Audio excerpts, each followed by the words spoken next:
청취자 여러분, 안녕하세요. 오늘 저희와 함께 좀 깊이 들어가 볼 주제는요, 바로 우리의 눈입니다. 특히 나이가 들면서 눈 속에 있는, 문지기 세포라고 할 수 있는 것들에 어떤 일이 벌어지는지. 네, 이 문지기 세포, 망막색소 상피세포, 줄여서 RP세포라고 부르죠.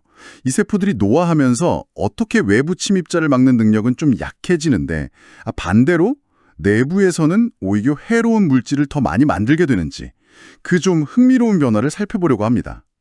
오늘 저희의 목표는 명확합니다.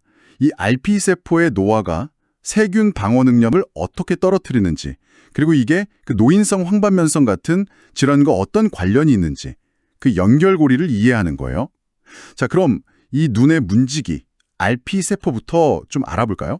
네, 그 RP세포는요, 망막 바로 아래에 딱 붙어 있어요. 그래서 아주 민감한 실학세포들을 보호하고 또 영양분도 공급하고 아주 중요한 역할을 하죠. 일종의 장벽인데요, 혈관하고 망막 사이에. 이 혈액망막 장벽을 만들어서 외부 물질이 함부로 못 들어오게 막는 겁니다. 그야말로 철통방어네요. 근데 이 방어 기능에 노화가 영향을 미친다는 거죠? 그렇습니다. 이 RP세포가요, 자체적으로 항균 펩타이드, AMP라고 하는 방어 물질을 만들거든요. 특히 APP라는 거랑 RARS2, 이건 캐머린이라고도 불리는데요. 이 단백질들이 중요합니다. 뭐랄까 일종의 예비 무기 같은 건데 필요할 때 딱 잘려서 항균 작용을 하는 작은 조각들을 만들어내는 거죠. 근데 연구 결과를 보니까 늙거나 좀 스트레스를 받아서 노쇠해진 RP세포에서는 이 APP랑 RARS2를 만드는 양사체가 줄어든다는 게 밝혀졌어요. 그러니까 문지기의 무기가 줄어드는 셈이군요. 그럼 실제로 방어 능력도 떨어지나요? 네, 실험에서 보면요. 노쇠한 RP세포는 건강한 세포보다 대장균 같은 세균을 죽이는 능력이 눈에 띄게 감소했습니다. 특히 그 APP 생산을 인위적으로 막아봤을 때 세균 제거 능력이 더 떨어지는 걸 보면 이 APP가 RP세포의 방어력에 정말 직접적으로 기여하는구나 이걸 알 수 있죠. 네, 나이가 들면 눈의 방어선이 실제로 좀 약해지는 겁니다. 그런데 아까 이게 다가 아니라고 하셨잖아요. 노화가 RP세포 내부에서도 문제를 일으킨다고요? 맞습니다. 여기서 사실 더 흥미로운 점이 나오는데요.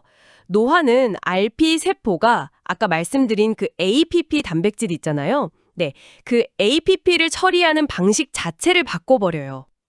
처리 방식 자체를요? 네, APP는 세포 안에서 보통 두 가지 길로 처리가 될 수 있거든요. 하나는 세포에 좀 도움이 되는 조각, SAPP-알파라고 하는데 이걸 만드는 경로고요.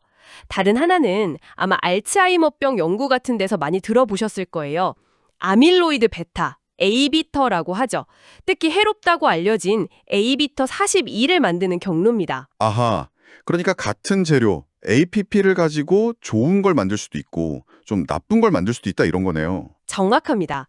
근데 노쇠한 RP세포에서는 이 균형이 깨져버려요. 좋은 조각 만드는 경로, 그러니까 알파 세크레타제라는 효소를 쓰는 경로는 활동이 줄어들고요. 반면에 해로운 A비터를 만드는 경로, 베타랑 감마 세크레타제 효소들을 쓰는 경로는 오히려 더 활발해지는 거죠.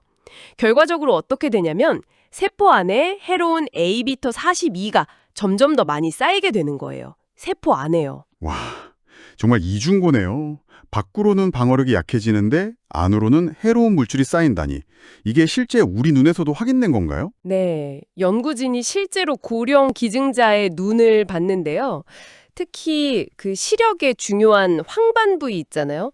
거기 RP세포에서 젊은 기증자보다 세포 내 A베타 42가 훨씬 많이 축적되어 있는 걸 확인했습니다.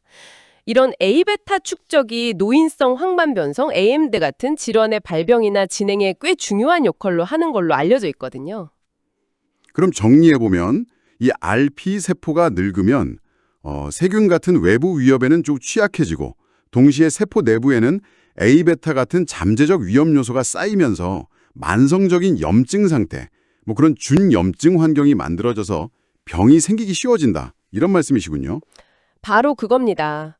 노화가 어떻게 보면 눈의 방어 체계를 약화시키고 동시에 질병 발생의 어떤 토양을 만드는지 그걸 보여주는 중요한 연결고리라고 할 수 있죠. 외부 방어는 약해지고 내부에는 독성 물질이 쌓이고 이 두 가지 문제가 동시에 발생하는 겁니다. 네, 핵심을 다시 한번 짚어보겠습니다.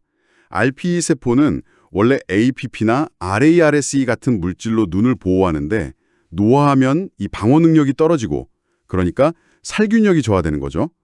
그리고 동시에 APP 처리 경도가 바뀌면서 세포 안에 해로운 A베타가 쌓이게 된다. 네, 그렇습니다. 노화, 그리고 눈의 면역 저하, 또 퇴행성 질환과 관련된 단백질 축적, 이 사이의 어떤 세포 수준의 메커니즘을 잘 보여주는 결과라고 생각합니다. 마지막으로 청취자 여러분께 생각해 볼 만한 질문 하나 던져드리고 싶습니다. 이게 좀 흥미로운데요. 다른 연구들에서는 그 A비타 자체도 어느 정도 항균 기능이 있을 수 있다고 하거든요. 근데 오늘 살펴본 연구에서는 A비타가 더 많이 쌓인 늙은 세포가 오히려 세균 제거 능력이 떨어졌잖아요. 이게 왜 그럴까요? 어쩌면 A비타의 양 자체보다는 그것이 세포 내에 어디에, 어떤 형태로 존재하느냐, 이게 더 중요할 수도 있고요. 혹은 늙은 세포의 다른 여러 변화들이 A비타의 어떤 잠재적인 이점을 그냥 상쇄해버리는 건 아닐까요? 한번 좀 곱씹어 볼 만한 질문인 것 같습니다. 오늘 저희와 함께 깊이 파고들어 주셔서 감사합니다.